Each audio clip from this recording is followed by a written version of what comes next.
The Woman in Cabin 10 just dropped on Netflix. It's starring Keira Knightley, and I have thoughts. So if you loved Ruth Ware's 2016 blockbuster, or you're just here for the moody yacht thriller vibes, I'm sharing my honest reviews on the book, then we'll get into the movie, the differences between the book and the movie, including major plot changes that the author, Ruth Ware herself, actually said she liked. And look, if she likes it, I love it. But I still have opinions on these changes, and we're going to cover it all. So like the video and subscribe if you haven't already. Now let's get into the book review. Ruth Ware's The Woman in Cabin 10 was everywhere in 2016. And honestly, it still comes up all the time in thriller recommendations almost a decade later. People like to call Ware a modern Agatha Christie, and I get that with some of her books, but for me, this one is actually less Christie-esque. This is more of a claustrophobic, voice-driven, psychological thriller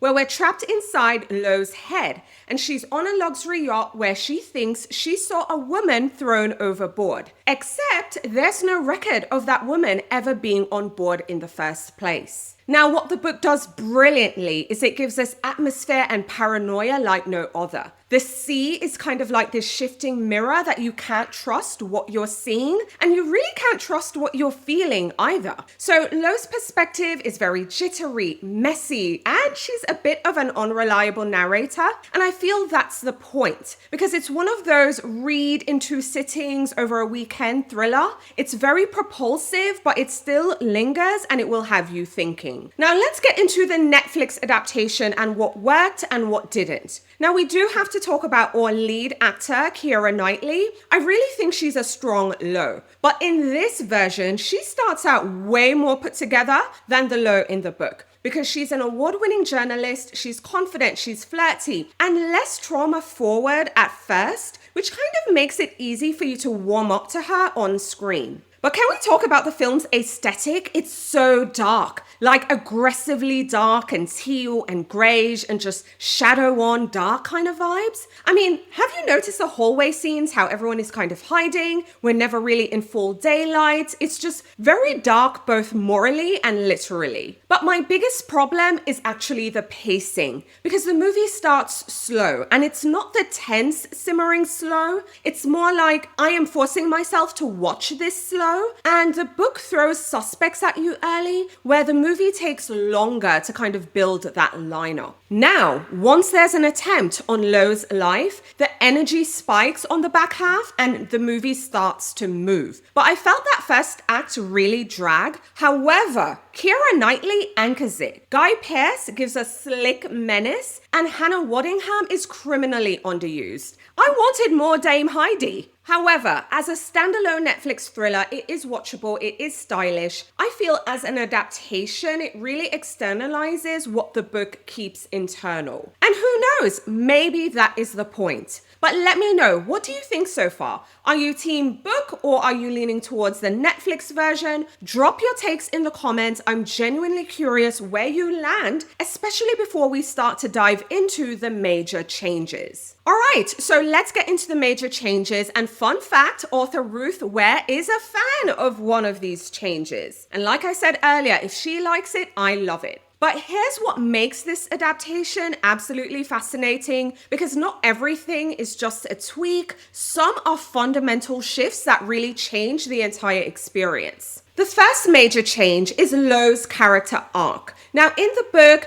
Lo's anxiety and trauma are front and center from page 1. Now, in the film, they completely flip this. She starts off confident and successful and then gets pushed into vulnerability. So the result is that it's less internal uncertainty and more outward confrontation. And I believe this is a smart screen choice. Now, the second major change is the ending showdown, and this is Ruth Ware's favorite change. Because in the book, Lo never gets the direct face-off with her main antagonist, but the film keeps it on screen, makes it public, makes it visible, with Lo forcing a reckoning. Now, I have seen online that author Ruth Ware said that she loves this change because Lo finally gets her moment, and this is the change that surprised her. The third major change is Richard's expanded motive. manipulative because in the book, he's driven by greed, where in the movie, it gives the vibe that he's protecting a corrupt legacy, which is his wife's foundation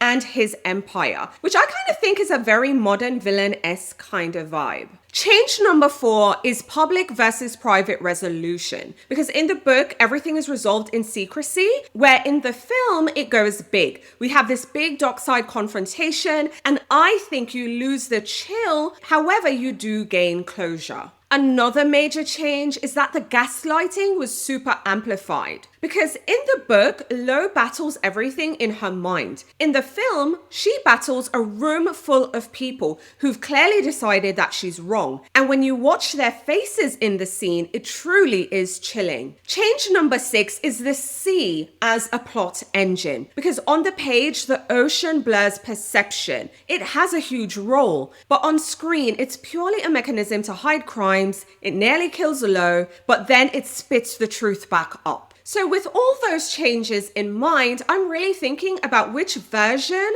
handled the mystery better. So here's the thing, if you're here for suspects, subplots, and that classic everyone's lying carousel, the book wins easily. It's tighter, it's trickier, and it's more interested in how perception distorts reality. However, if you want momentum and payoff, you can watch the film, and that will also give you a cleaner arc and a firmer conclusion. But it sacrifices the texture, and especially the early pacing was a huge problem for me. So my verdict is, even though this book came out in 2016, I will still give it 4 out of 5 stars because it is a conversation starter almost a decade later. And I do want to point out, this is not Ruth Ware's most Agatha Christie-like book for me, and I'm an Agatha Christie stan, but it's one of her most talked about for a reason. Now, the Netflix film, I will rate it 2, maybe 2.5 stars out of 5.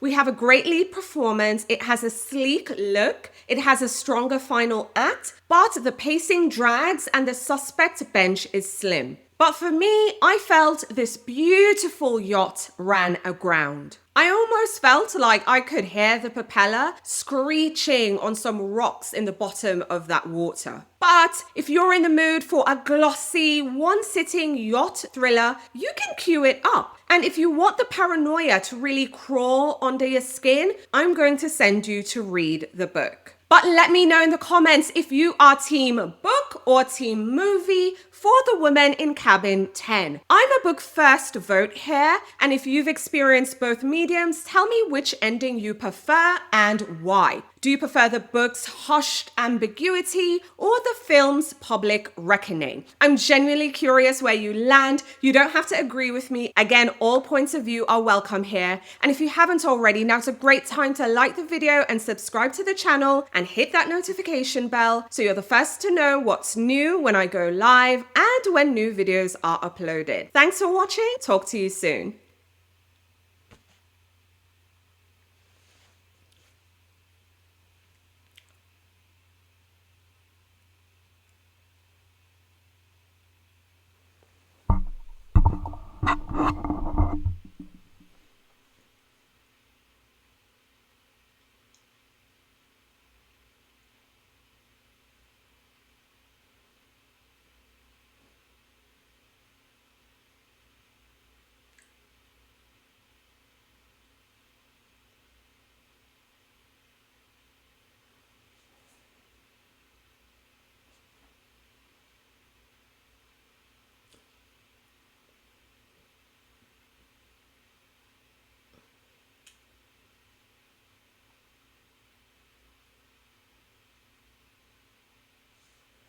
Okay.